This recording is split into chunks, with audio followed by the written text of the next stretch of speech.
And it is going to start on Dry Arabia. Now, remember the format, it always begins on Dry Arabia. Love it or hate it, it's just seen as the most neutral and reasonable map that we have in existence. And it's going to be between the Abbasids and the Rus. And this is quite a peculiar matchup because I wouldn't have expected this Civ for maybe either of these players on Dry Arabia. Possibly Leenock. I could see him picking the Abbasids, but MarineLorD picking the Rus is a bigger question mark. Curious to see what he's got in mind with this. Oh, I don't have to think about this for a second. That boar, folks, that boar is between both their bases. Oh my, I think we know where this is going. Good old Brutus over here is going to meet a few too many friends and an early end, I think, around the 5-minute mark, 5.5-minute mark. And the question mark is whether Leenock will be able to combat that. It's interesting that Leenock went to the Abbasids, by the way.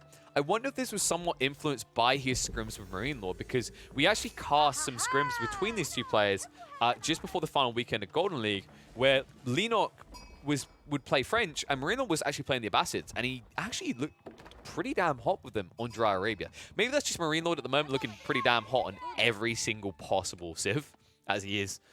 I'd say easily at this point, like the #1 player. You know, some people still have Beastie in there, and obviously, you know, it's very tight between them. Beastie has made more career earnings still out of playing AoE4. But MarineLorD, I think, really impressed me in that tournament and has consistently impressed me across the board. Like, maybe it's because I'm a play-by-play and I always love those flashy moments, and there's no doubt, like, historically, MarineLorD is probably #1 for delivering those flashy moments consistently. But I think if you were to pool 100 players, if you were to pull the top 100 players right now, okay, it'd be less than top 100 because there's a bunch of Smurfs in there, but give them 2 votes. Screw it. Like, it doesn't matter. Either way, like, if they're ranking, if we're doing the average rankings, I think MarineLorD gets put in first. Easily. And I don't think it's even necessarily close, because I think the thing that's awkward about MarineLorD is his playstyle makes him really uncomfortable to play against. I think Beastie can be really frustrating to play against, but his playstyle is like methodical. So you expect a more calculated and possibly like slower game out of him. And that's not to insult Beastie. I think a lot of people that hear the word slow and like, oh god, so you're saying like tedious or boring. No, it's just it's a more calculated approach. MarineLorD, on the other hand, is the type of player I'd more often expect to like drop an outpost right next to your base or try to ram rush you, right? And you never know what type of MarineLorD you're getting in a given game. Well, the MarineLorD you're getting in this game, though, is one all about the booty. 330 gold already in the bank from hunting, and we haven't even cracked the 3-minute mark yet. And now you can go out looking for a few more deer, maybe about to find them. He's close to being able to actually crack the tier 3 bounty lock by going for both boars. I won't expect him to go after him too quick, but with a lot of sheep coming back as well. My, oh my, this is looking like a phenomenal start from MarineLorD. Oh, but he mismanaged. Oh, this is a big detail here. So MarineLorD, like, he loses some efficiency because he ran out of sheep. He didn't pull them back quick enough because he was too busy micro-battling. So he has to go onto the berries with a lot of people. That's a lot of idle time, folks, on a worse gathering rate. Because remember, sheep, they do better than the berries. And that's going to slow him down a little bit. The question mark is whether it's going to slow him down enough. Leenock is already on his way up towards Feudal Age, but MarineLorD hasn't even begun to construct the Golden Gate. And that question marks whether it's even feasible to play onto the boar here, because you might be delayed by an extra minute. And an extra minute is the difference between military force guarding that boar and not even being built yet. There you go, Golden Gate now being built up. 4 people working on it. Wheelbarrow is already been taken.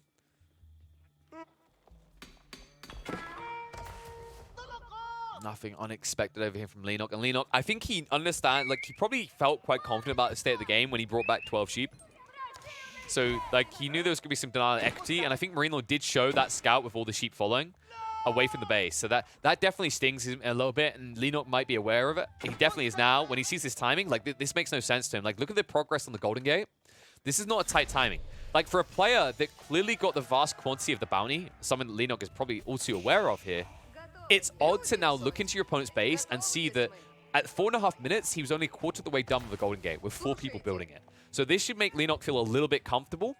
But don't get too cozy, folks. Like, if you sit back and you do something ultra greedy like TC boom up, your game is done. And that's why instead, Leenock understands this perfectly and builds into the stables, looking to push out those horsemen. Because when you're playing against the Roost, the most likely unit they're going to go for are the archers. And of course, the added benefit is horsemen can very easily at this stage, with timing, deny any possibility for MarineLorD going onto the boar. And I don't think he's going to be going there. Like, if he was, he would start pulling villagers now. Like, the other time you can look towards is 6.5 minutes, but considering he doesn't have any military force and he's laying his tech up, if there is a play onto the boar for MarineLorD, it'll be off the back of a good early fight, and it'll be around the 8 to 8.5 minute mark. But still, I don't see, I think it's very unlikely we're going to see it coming out of him here. And again, instead in the stable. So he's going to look to prep the first knights. Can be a little bit frustrating when you're up against horsemen, though, mind you, because the horsemen can always run away from you. You cannot run away from the horses. And you aren't playing as the French, so you can't even rely upon chivalry or extra bonus damage after a charge. Like, it always feels a little bit awkward with Royal Knights. The Royal Knight build isn't... not the Royal Knight, the Feudal Knight build, the only Knight build for the Roost isn't necessarily bad in its own right. It just needs to be complemented with something else. Like, if you're doing it to unlock something, to build towards something, then it's great. It makes sense. But that detail has to be there. It's a very important detail.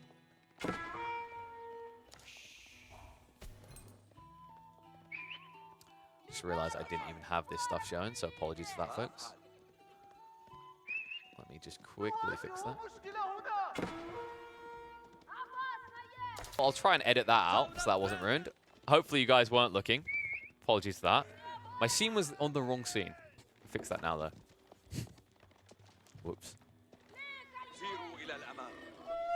And here we go. So it is going to be the ball pull. So it goes for it at 7 minutes. So this is more or less your 6.5 minute timing. And it's very greedy to do this with just 1 or 2 knights in the field, but he might get away with it simply because Leenock has shown the same level of greed. Like, look at his eco right now. He held back. He didn't keep pushing.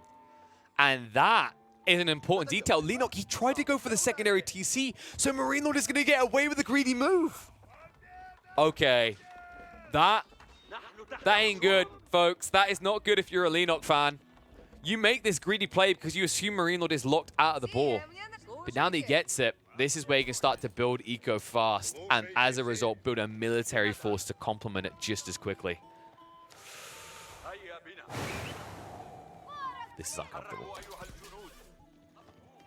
You see the horsemen at the moment just trying to actually redirect to block any raids in, because these knights can quickly extract value if they are able to reach your eco lines. And all of a sudden, Leenock, looking like he had mid-control, has gone full defensive. And this is the risk. Whenever you go for that secondary TC, this is the typical outcome. You do tend to fall back. You do tend to become very retracted, very controllable for your opponent. Garrison. It's going to be forced out at least.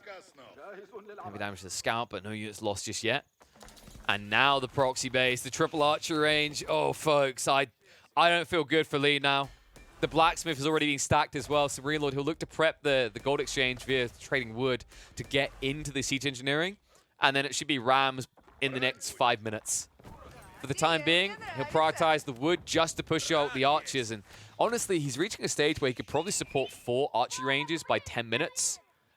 And that's scary because right now you don't have the answer, and you don't have a great answer, right? If your answer is to go to multi-archery ranges, you're now in a race you can't win. Even with 2 TCs, you're too condensed. Like, the issue that Leenock has is he doesn't have enough food to go for double stables. Like, his sheep count is going to become limited. His berry patch, he only has control of 1. Because MarineLorD controls the midfield, like, he can't actually go out onto these pocket ecos as much as he wants to. And things are about to get worse, folks, because MarineLorD, it's another 75 gold. So the damage to the knight, like more or less pays for itself, right? And then on top of that, he just unlocked tier 3 bounty. So even better gathering rate. So now this board's going to be gone in about 4.5 minutes. That's 2,000 food in less than 5 minutes. That's crazy talk at this stage in the game. Now he's starting to stack up the numbers. And the archers just can't be touched. They are the untouchables right now. That just means 3 damage on the horses. No gold to be gathered for Leenock. Leenock really stuck at the back of his base. And that's frustrating, the gold state, because look what he was doing. He was going for the tech research. He can only get his hands on 1 here. Now he gets spotted trying to put the outposts up. He gets 1 up. He doesn't get the mill up, though. And this dive-in is going to be worthwhile for MarineLorD. Strikes at the villagers, walks away with the archers. On the Knights gets surrounded, but he will fight tooth and nail against several cavalry units and still come out ahead. The choke point, an engagement that Leenock really should not be taken here, but wants to defend his eco. MarineLorD still ahead by 1 villager right now. This is getting a bit dicey. The good news, at least for Leenock, is he wasn't a greedy boy. He built the outpost first, and that's a crucial detail. If MarineLorD has spotted him mid-build on that, the game is over. GG's already called. So GG could still be called. There you go. We talked about how you can add the Fort Archery range in. He can now afford it. He's floating the additional resources. Siege engineering improved. Has already been researched. He's now getting into the Steeled Arrow. Interesting that he actually went for each engineering first. I think MarineLorD was looking for a reason to build a ram. And obviously, like, if the reason presents itself, like, you can only build it if you already got the tech done. So he wanted to ensure you had that option available.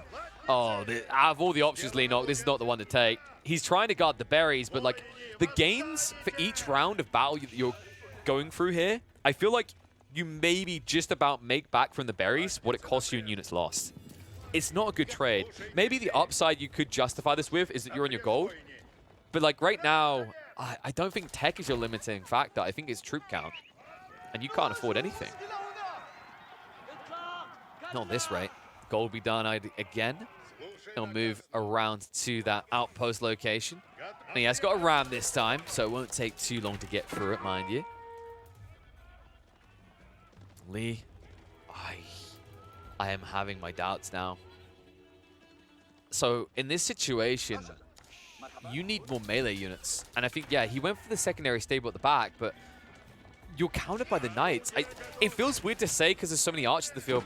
Maybe spears? Probably not. I think it comes down to how he played around that ball. Like, he's a bit too gluttonous in this game, as Ambassador players usually are. He didn't just want to take the value he'd gained at his face value and use it to, like, play midfield. And as a result, MarineLorD took advantage of that. He played midfield. He played proxy base. And now he's playing you like a fiddle. All the villagers go down from the expansion. And income for Leenock is looking worrisome right now because that is the last of the sheep. After that, he has no food. Horseman going for the Y flank. Only a few Knights here to guard. More troops on the way, though. And you think you're about to have a nice sandwich? You think you're about to actually create a nice burger here, right? When MarineLorD is the meat. What you didn't get told is that this might turn into a Big Mac. Especially with a second wave of bread coming in. All of a sudden, Leenock, he might become the meat again. Needs to back away from this. And this is frustrating. Just a few Knights holding him at bay. Third ram now being built up. Oh, Lee. I think you're at the end of your tether here. You can see he's trying to go hard with the gold. One Knight spots that out, and immediately the whole pack go in. Like goddamn wolves here. So not gathering gold. Food's running out. Hasn't even got a marketplace to try and trade for what he's going to need next. Rams just targeting out any building they can get for free to try and shut down the golden age. Got a way to go if that's his goal, though. He's just going to wrap around. I like this play, MarineLorD. Understanding that you can't take out the House of Wisdom is too much to ask. It's too much of a burden. But if you take out the infrastructure, you take out the ability for Leenock to ever fight back. And that's going to force the Horseman pull. But, like, you can't. Like, look at this. This is pathetic. 13 Horsemen are being held at bay by 5 Knights. That is the power of heavy cavalry in the feudal age.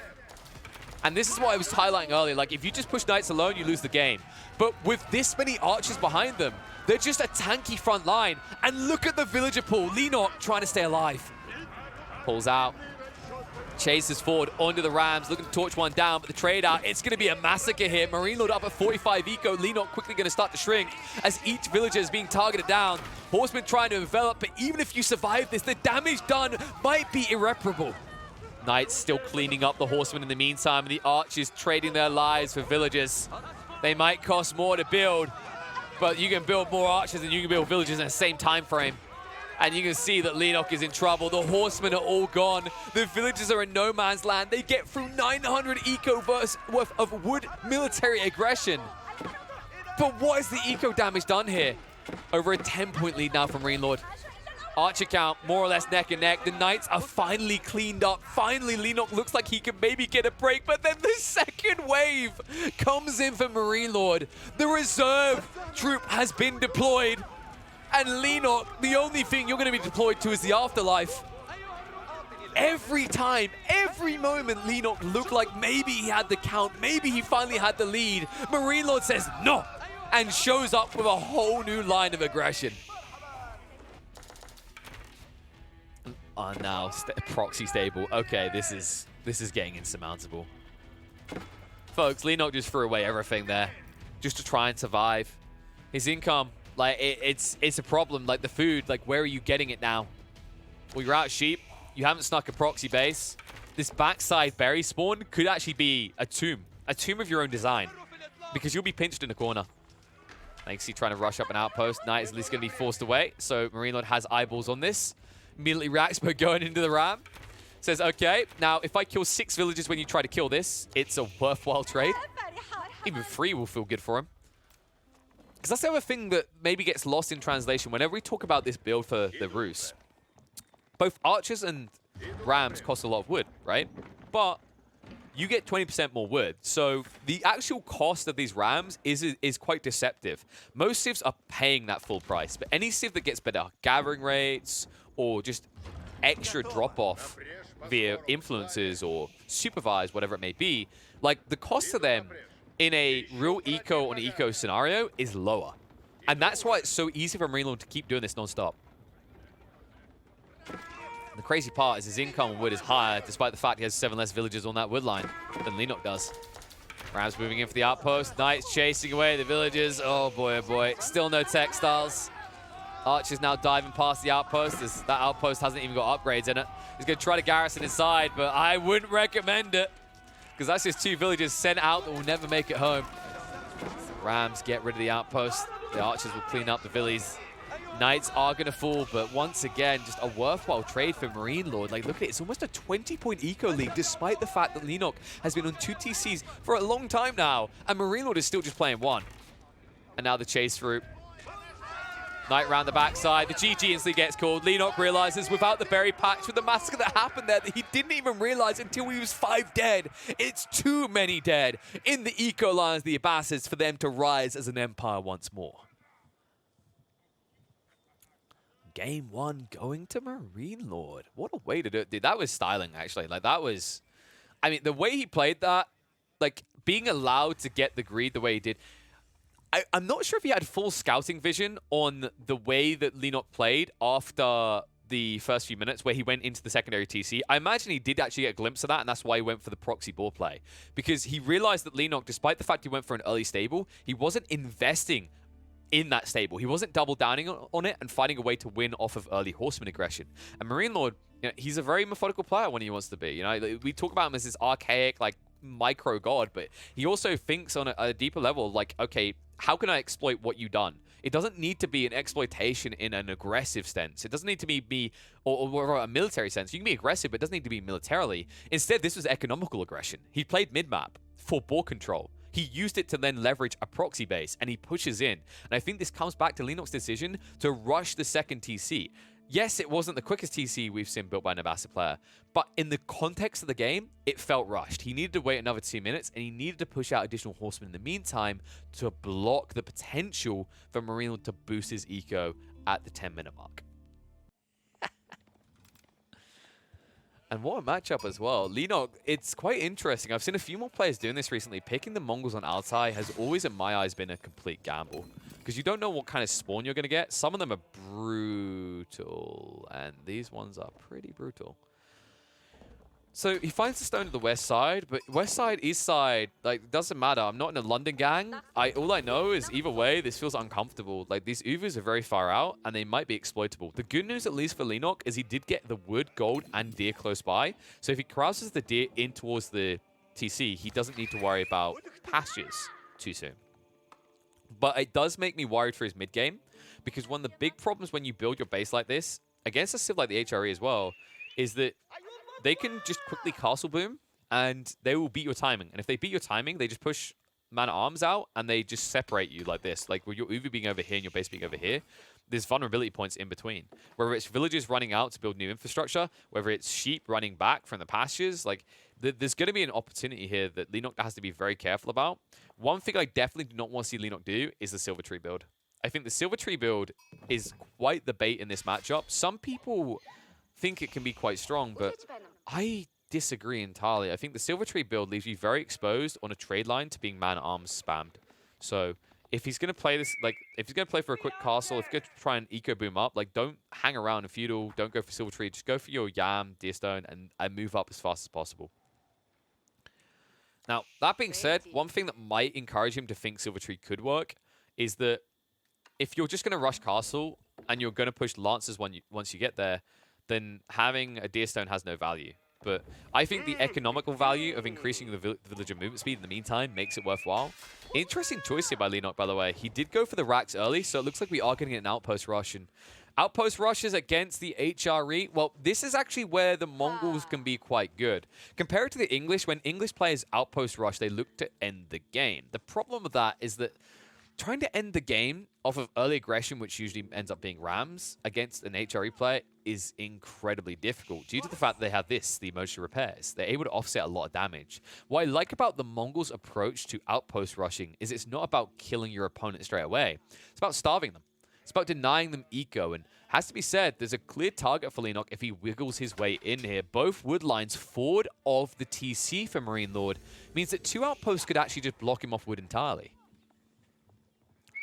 MarineLorD going for the Minework pass. Now, we've had long discussions with Beastie about how much he hates this landmark and how it's throwing games when you build it. But considering that Beastie lost Golden League, we don't care about his opinion anymore. If MarineLorD builds it, the Minework Palace is clearly the best choice possible. Okay, it's situational. I think there's arguments both ways. It depends on your build. It depends on what you need to achieve. Nark and Chapel in this layout, you maybe get your gold, a slight bit of your wood, and then berries. I kind of see why he wouldn't want to do it. Like, for comparison, if you had the Mongol spawn and you had the deer, the gold, and the wood here, you plop an Ark and Chapel here, and it stays efficient for a very long time. It's probably worthwhile. But in MarineLorD's eyes, he wants the mine work a bit quicker. And I think this actually works for a Burgrave build as well. Like, when you go for a quick castle timing, you want to unlock marching drills ASAP because you want your man-at-arms actually crossing the map as fast as possible. MarineLorD, he did try to block out this villager. In fact, interesting choice here. MarineLorD is going to allow the outpost to go up, even though he could go in with shivs and stab this down. And then you can heal the damage off because he has a prelate. Kind of peculiar choice here. I wonder what the thought process is. Like, he can just move northern woodline, probably. I think that's what he's actually thinking right now. And he can block off with 1 outpost if he's worried about aggression. So there's no point fighting right now. And yeah, so he'll move to the north side. That's going to force Leenock around. And then Leenock will probably have to invest in 2 outposts to try and get this guarded because of how deep and far away from the TC this lumber camp is. Meantime, moisture repairs ensure that Leenock does not get paid for his raiding efforts. Minework Palace is complete. Leenock still lagging behind. It's very hard to match the HRE's tech up timing when they set their mind to it, even more so when you choose to start off with the Racked outpost spam. And this is the moment right here. MarineLorD, like, just go. Like, MarineLorD sees this as well, so this should be a villager pool. If you just kill the villager here, you're fine. There it is, shivs out. And it's only 1 spearman, so the mistake's been made by Leenock. Like, he got too greedy. Going for the mining camp, splitting up your forces like this means your villager's going to die. And there it is, he moves in with the scouts as well. And there's no way to protect this. The can't help you. And that is greed being punished there.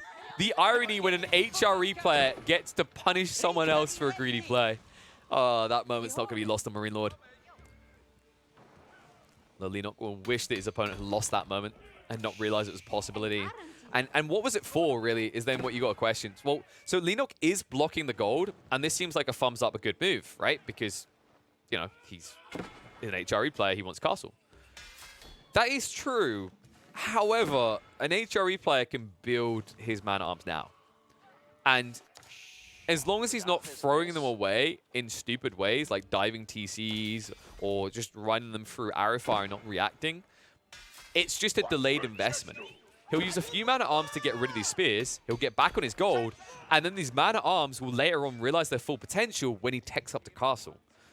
And this is the problem. I think Leenock, he just discounted himself here. Like, going for this outpost north without setting one up south first and then just killing the full force together. Like, splitting up your forces like this offered up this weakness, and MarineLorD was very quick to exploit it. And now Leenock has to go back to the drawing board. And I'm kind of question marking what he has in mind here.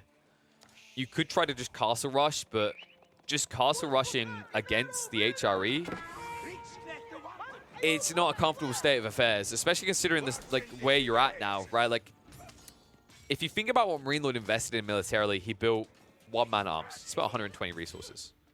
You spent a lot more. From outposts to spearmen built, and you had idle time in your villages as well. And although the HRE, like, although MarineLorD is spending a lot of idle time on his villages burning down these outposts, realistically, it doesn't hurt him. It more or less just evens it up between the two because he's the HRE.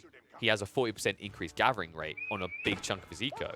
And it's why, if we look at the income per minute numbers, like, you know, it's going to boost vastly beyond Leenock's in the next minute again. And the impressive part is this is without deer. He's not even doing this with deer. It's just sheep. Everything is condensed. He's now going to go for the mill, which should just be to set up for the wheelbarrow. And then after that, he's going to blitz his way towards castle. So Leenock needs to try and beat him to it, because I think if you just try to renew this aggression, you're throwing your game away. And what's frustrating is this, actually. Like, 2 man-at-arms, it's quite a heavy investment at this stage of the game, 240 resources. But what it's going to force out your opponent is better. It's like the heavy investment from him. The bad news from MarineLorD is he didn't scout this out. This is actually a big deal. You pulled multiple man-at-arms and Magadai come out. And all of a sudden, you're the fat kid who's just like, you know, chasing around someone holding onto your cake. They're like, ah, you can't get it. Ah, you can't give it to me. Ah, you can't have it. It's like a cat reaching for like a nice little toy that you're just dangling out of reach intentionally. That's what the Magadai are in this matchup, as long as you're paying attention. And you can see it there. Backs away. He can just run circles around you. You can never reach him.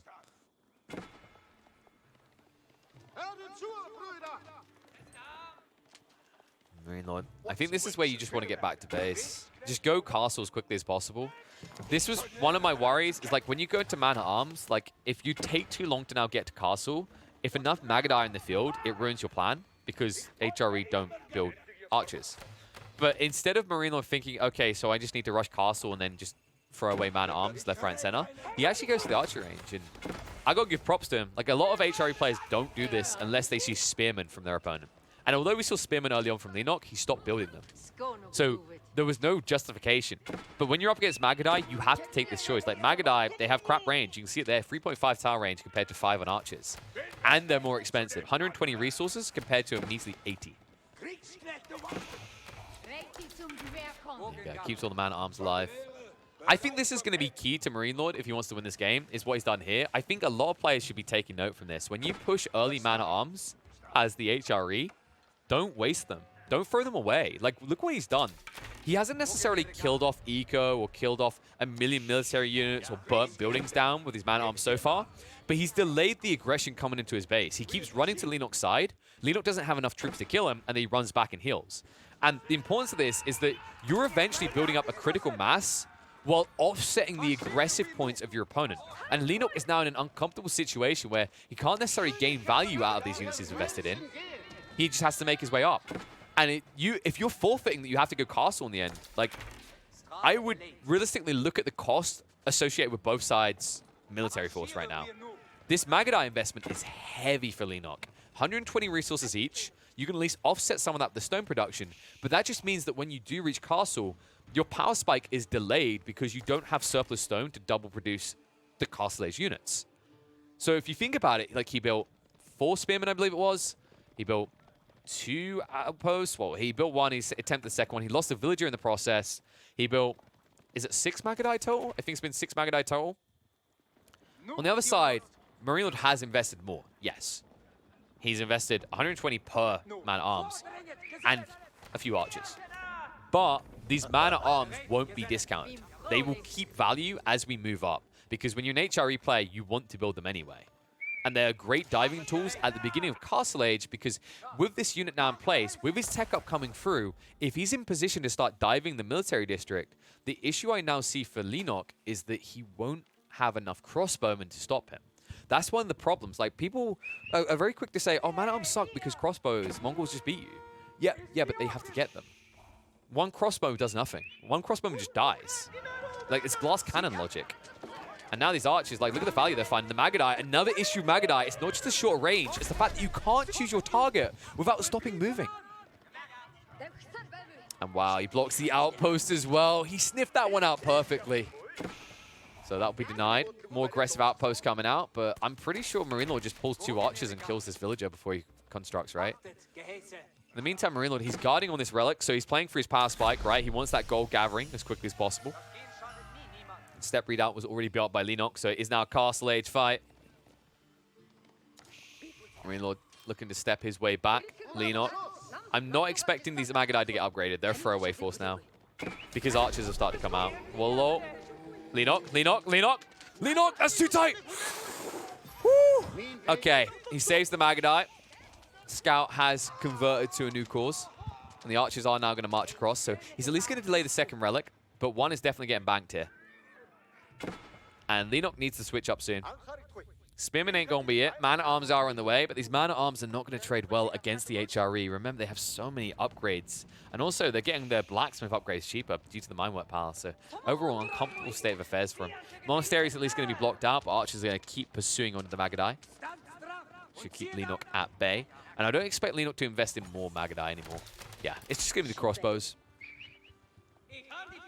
The problem with this is, like, your opponent's already pushing archers man-at-arms, so the archers can just try to trade out reasonably well against the crossbows, and you can never really disengage. You don't actually have movement speed benefits here. Like, if you think about the way YAM works, it seems great until you remember that the HRE, if you're in an infantry battle with them, they already get that similar benefit on all the infantry units, right? They get the 10% from marching drills while you're getting 15% from YAM speed.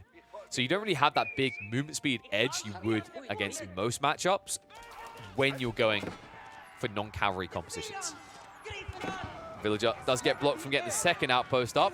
Frustrating for MarineLorD that he let the first one go up, though. And, Alexis. Okay, he just about notices that was a bit dicey. We'll be able to torch down the second outpost before it constructs, but it's probably going to lose 1 or 2 man-at-arms trying to take out this Spring Warden placement outpost. He could just ignore it, and I don't actually, I'm a bigger fan of that because I think you've still got issues elsewhere in your base, as we're seeing. Knights are starting to come out now from MarineLorD, though. And Leenock, remember, like, he's gone for crossbows and spears. And your opponent has already been pushing archers, and he can just continue to do so. So I think it's very important if you're going to do this that you block vision, like you don't reveal your hand. The problem is MarineLorD's about to get the info now, riding in with Knight. Knight that should get killed off fairly fast, but not before gathering important information from MarineLorD. Just about limps away, but not for long. Will be blocked off by the spears. But he gets the info, right? He sees spears start to be pushed again. So no man-at-arms, because understandably Leenock says that's dumb. I'd lose that fight long term. Like, it's just HRE have the best man-at-arms. So now that you switch over to the spearman, if MarineLorD just keeps pushing archers, he's absolutely fine. And he has the info too, right? Because he actually went into your base and you gave him that info. You didn't hide it at all.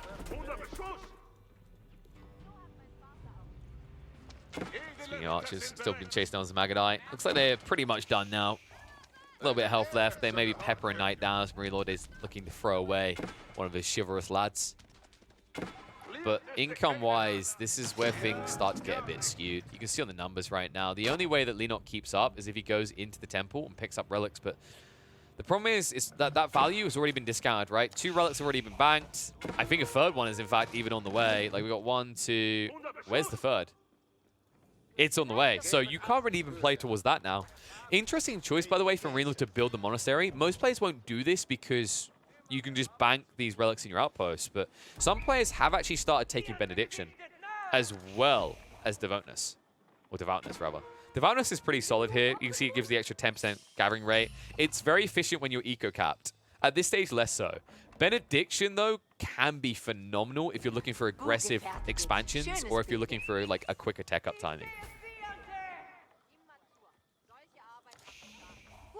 In fact, I wouldn't even be surprised if we necessarily get Inspired Warriors, because he has actually built into the trap. Looks like for now, it's just going to be the Love Hotel. Past the Swabi being built up. And I think the timings are misskewed right now for Leenock. He needs a lot more wood and gold, because if he doesn't get Siege ready ASAP, this isn't going to work.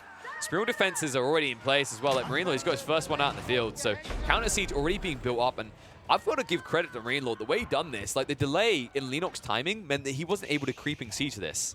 He was slower on actually getting his siege built up, and it means that MarineLorD, with just one measly siege workshop, has not only been able to get a trebuchet, which will be useful later, and he got rid of the outpost oppressing him, but he's already able to start pushing Springles to make sure he gets rid of the siege on the other side. And now Leenock, like, this is where it starts to feel like an overcalibration. Going up to 4 Springolds seems good in theory. Doesn't work out too well in practice, because now you don't have necessarily got Mangonels or Trebuchets. You don't have a quick way of breaching this base. And slow breach doesn't work against HRE, folks. We were seeing the Holy Roman Empire's power earlier, right? The emergency repairs, it's just so hard to get past.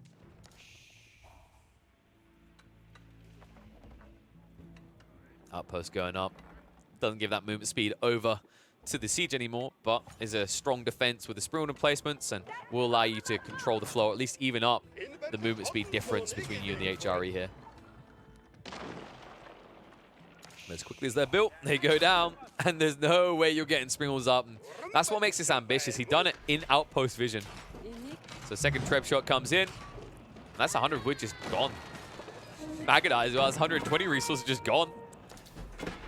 He's not respecting the fact that actually the outpost has been upgraded with a Springald, adding a lot of damage in here. We'll at least be able to snipe out the Springald that MarineLorD had built into, but MLord isn't going to lose this anytime soon. Meantime, Agora as well. Come on. This is just getting ridiculous. MarineLorD is paying for this trebuchet. Like, it's paying for itself through all the buildings it's killing.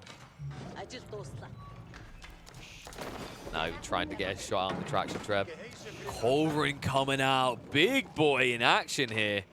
Remember, he's got the 12 tile range against the 10, so that's just freebies. Treb. Oh, MarineLorD. Yeah, he's like, no, no, no. Getting out of here. Please don't hurt me. I wasn't hit. He can turn around for shots if he wants, actually. But he's a little bit scared of the massing quantity of troops from Leenock as he tries to push in. MarineLorD really has slowed down the front line build up here. Villages are going to be targeted, but he's able to peel it back. And MarineLorD, he doesn't need to fight right now. He just needs to survive. He survives 3 minutes and he gets big because of the pass to Swabia. That's why he hasn't rebuilt into the military. Like, he hasn't doubled down on it yet because he's not feeling pressured to. I do love that he layers in 1 or 2 Langsneck here, though, because that will clean up the front line of spears ASAP. And after that, crossbows are just rinsed.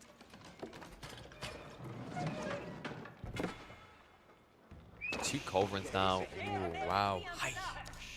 I don't know about this for Leenock anymore. This is a situation where I love to see a Mongol player going for like a secondary TC. But I think he feels it's too late now. Like, he's a whole age behind, and his opponent has definitely got the pass to Swabi. There's no doubt about it. Otherwise, he would have seen Elsbat Palace by now. So if he doesn't win the game in the next 3 to 5 minutes, it's already a loss because you just can't match up against the economy. It's also why it's important he doesn't lose anything here. He needs to get up to 5 traction trebuchets without losing a single one. And that's tough due to the Culverins. Culverins that are just targeting out the Springals, and that's a freebie. Takes them down 1 by 1. That is a problem. Only 2 remain. They can't even get their shot off. They can't get in range. And you can't dive the TC. You don't have any heavily armored units. The Springals are targeted out. Leenock, this might be everything just lost. All anti-siege gone. Culverin on half HP is going to be fine. We'll wheel back here. 85 damage per shot. It can start to target down the crossbows if it chooses to do so. Front line from MarineLorD is quickly being flopped down, but you can't stay here. You can't maintain this area. 3 traction trebuchets will not end the game. It will not end the life of an HRE player. Culverins continue to back up. They're 85 damage per shot. That's enough to one-hit those crossbows. Treb target. I wouldn't even go off the Treb here. It's the Culverins. The Culverins are going to end you. And the Langsneck sneaks in. Not the best position to attack from. Can only strike onto 2 crossbows. But now that the crossbows are fully exposed to the TC, the army's just going to be wiped. Maybe you can find some value sniping out a few villages at the backside here. But my concern is this. Who's guarding the trebuchets? And will MarineLorD realize that? Because you can't chase after the infantry. You might as well chase after the trebs. The villagers run away in the meantime. Pursuit will be given by Leenock. Well, it won't last long. The Springald upgrades are coming into the outpost over here. MarineLorD, he actually done a phenomenal job of this. Like, he guarded against potential raids on the west side, and now it's going to protect him at this stage. He'll clean up the last of the military aggression at the back of his base, and now the Culverins can pack up and move to the front line.